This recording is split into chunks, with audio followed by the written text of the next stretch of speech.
Sleeping mask first impression. আমি মূলত গতকাল ইউকে এসে পৌঁছেছি এবং আমার ত্বকের অবস্থা খুবই খারাপ। এই জিনিসটার উপরে চোখ গেল তো মনে হলো যে কেননা আমি একটা ফার্স্ট ইমপ্রেশন করি, যেটা কখনোই আমার করা হয়নি। এটা হলো টিয়াম স্নেল অ্যাজুলিন স্লিপিং মাস্ক। তাতে মূলত 92% স্নেইল সেক্রেশন ফিল্ট্রেট আছে।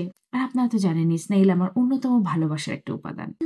এই ঠান্ডার মধ্যে আসলে মুখ ধোয়াটাও একটা টর্চারের কাজ মনে হয় আমার কাছে। মুখ ধুয়ে এসেছি, এখন পালা হচ্ছে স্লিপিং মাস্কের।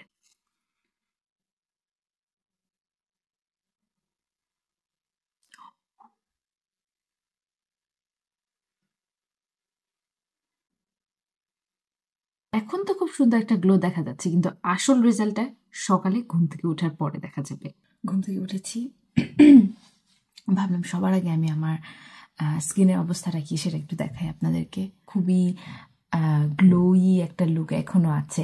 বাংলাদেশের জন্য আমার কাছে মনে হচ্ছে বেশি সুইটেবল হবে, যেহেতু এটা বেশ লাইট ওয়েট। আমি সাধারণত ভ্যাসলিন ব্যবহার করি ওভারনাইট মাস্ক হিসেবে, কিন্তু আজকে অনেকদিন পরে এই মাস্কটা অ্যাপ্লাই করলাম, ভালোই লেগেছে।